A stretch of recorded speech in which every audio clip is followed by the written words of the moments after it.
Hi everyone, it's Sonia. Thanks very much for clicking on the video. Today we're exploring the Eagle Pub in Cambridge. It's in Cambridge University. It's in Bennett Street. And the street is named after St. Bennett's Church. The church is directly opposite the Eagle. And Bennett is a contraction of the name Benedict, as in Saint Benedict, the patron saint of Europe. Because it's a contraction, that's why you have that unusual apostrophe in the name. And the Anglo-Saxon Tower of St. Bennett's is built somewhere between 1000 to 1050 AD, and it is the oldest standing building in Cambridgeshire, and it's directly opposite the pub. My brother and niece took us there last year, and I enjoyed it so much. It was fascinating history and secret of life, famous people, famous times, and I used my powers of special interest to delve into the building history way too much. The Eagle is an elegant building to look at from the front, and when you step in the doors, you're transported back into the past. I imagined all the conversations and the drinks and the hopes and dreams of all the people over 700 odd years, because on that ground that the Eagle is on, there was a pub there that was located in the 14th century. And then the pub that we see today was created in 1667. It was a favourite drinking and lunching place for centuries. There are many notable famous patrons and events that occurred in the Eagle. My favourite story, though, that of the pioneering scientist Dr. Rosalind Franklin. While she's often described as having helped discover the structure of DNA, the discovery wouldn't have happened when it did without her crucial work. Sadly, she received little recognition during her lifetime. In fact, the Eagle Pub originally had a plaque honouring only the male scientists, Crick, Watson and Wilkins. It wasn't until 2023 that her name was finally added to the plaque. The plaque exists because in 1953, after discovering the double helix structure of DNA, Crick and Watson reportedly ran into the Eagle and declared, "We have discovered the secret of life." Well, that's reportedly. The three men, they later received Nobel Prizes, but Rosalind didn't, unfortunately, because she had died and Nobel Prizes aren't awarded posthumously. In World War II, the Eagle transformed into a lively gathering place for members of the Royal Air Force and also visiting American Air Force. It's a lasting tribute to that era. What makes it truly special is the ceiling, where RAF airmen scribbled their names, squadron numbers and messages. It's like ghosts of the past that are etched into the wood. It captures a powerful moment in history. Standing there, I couldn't help but wonder how many of those young men ever returned home. It's a really sobering thought when you're standing there and seeing their actual names written by their own hand. Inside the pub stands a large eagle statue. It was gifted by American servicemen stationed nearby during World War II.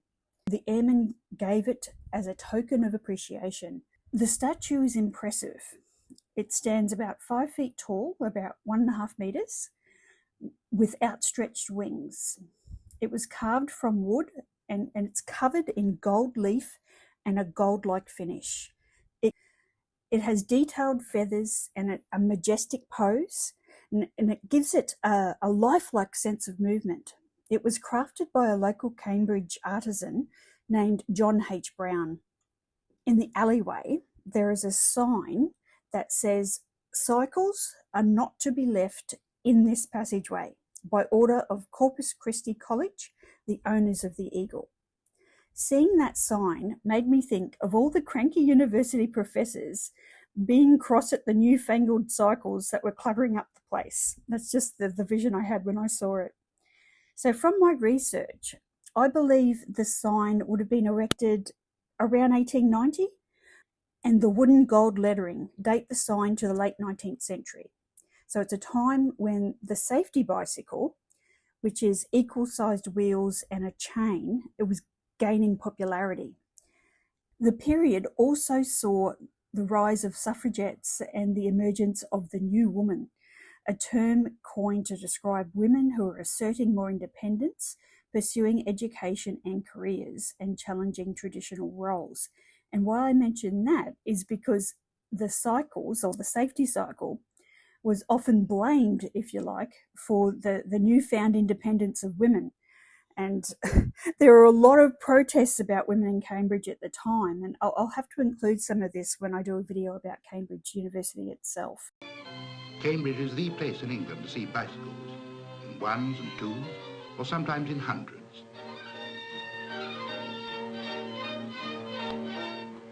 The back of the Eagle, so we've gone through the alley, and now on the left we're coming around to the back of the Eagle, and there's some tables and chairs, and the back of the Eagle is kind of like in an L shape.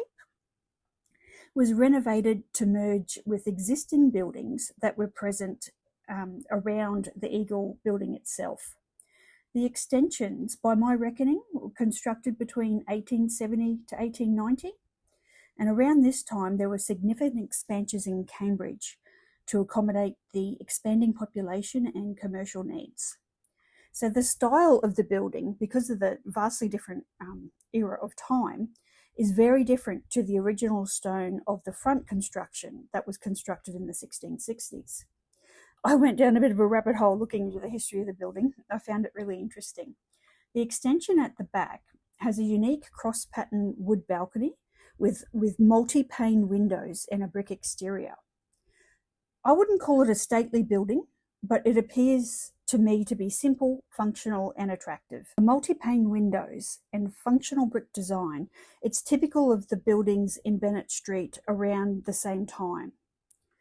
The actual photograph of the building was taken in the early 20th century, and I figured this due to the black and white grainy quality of the image. The building itself would have been around 40 to 70 years old at the time of the photo. I found another photograph of the back of the building where the photo is dated between 1940 and 1950. During the time between the two photos, there wasn't really much change that I could see had occurred. It looked pretty much the same. It is well maintained and seemed to be well maintained from the two photos. And in the 1940s to 50s, it looked like it had a new coat of paint or a whitewash I couldn't distinguish from the photo itself. And interestingly, I dated the photo from the signage on the building. On the building, it says Wells and Winch's Ales, and another sign saying the Eagles Lounge and Snack Bar.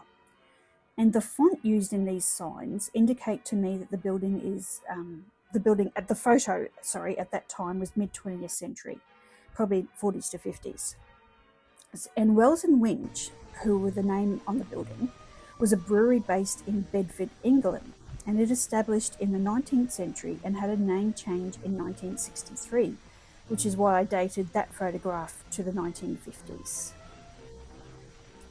And what was interesting about the back of the building for me is that there wasn't a lot of change between the two photos that I managed to get of the period, and I appreciated the difference between the front of the building and the back of the building and how well maintained they both are, and each had a semblance of history to it. So it's a really interesting place to go, and if you ever are in England or on a tourist or you haven't been there yourself, please do go and check it out, because I think you'll like it. I certainly did, and my husband, who doesn't go into all the facts and research like I do, he still enjoyed it. He loved seeing the Eagle. That's quite an impressive thing to see. And we didn't eat there because it was absolutely packed. We were there in, I think it was early October, and all the students were just starting to come back onto campus, and it was very busy. So I probably wouldn't suggest to go in the summer tourist season either, because it was really busy in October. So I can only imagine what it would have been like in summer.